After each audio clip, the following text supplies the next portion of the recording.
না এর মধ্যে আড্ডিগুড্ডি মাংস আছে বললে আমার ধারে মনে হয় না আপনি এইখানে কি করেন? আপনি তো এইখানে থাকার কথা না আপনার। মারজানের বাবা কি তাহলে সত্যি সত্যি হাবুর নামে যে মামলাটি করেছিল সেটি উঠিয়ে ফেলবে? আপনাদের কি মনে হচ্ছে? বিস্তারিত জানতে সম্পূর্ণ ভিডিওটি দেখতে থাকুন। আসসালামু আলাইকুম প্রিয় দর্শক, সবার কি অবস্থা? হাজির হয়ে গেলাম মিড এন্টারপ্রাইজ নিবেদিত হাবুর স্কলারশিপ নাটকের ৩৩৩তম পর্বে কী সব ঘটতে চলছে তার অগ্রিম আপডেট নিয়ে।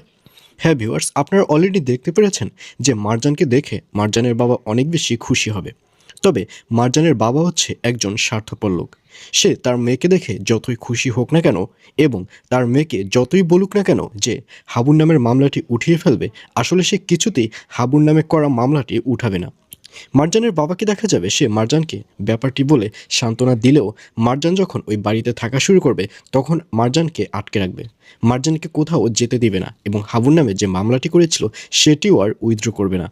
আর অন্যদিকে সেকেন্ড চেয়ারম্যানকে দেখা যাবে সে বড় ছোট কাউকেই সম্মান করবে না, কারণ সেকেন্ড চেয়ারম্যানের মামা আগামী পর্বে গ্রামে আসতে চলছে।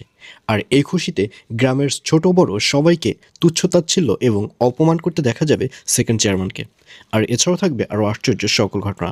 সুতরাং সবাইকে হাবুর স্কলারশিপ নাটকের ৩৩৩তম পর্ব দেখার আমন্ত্রণ রইল।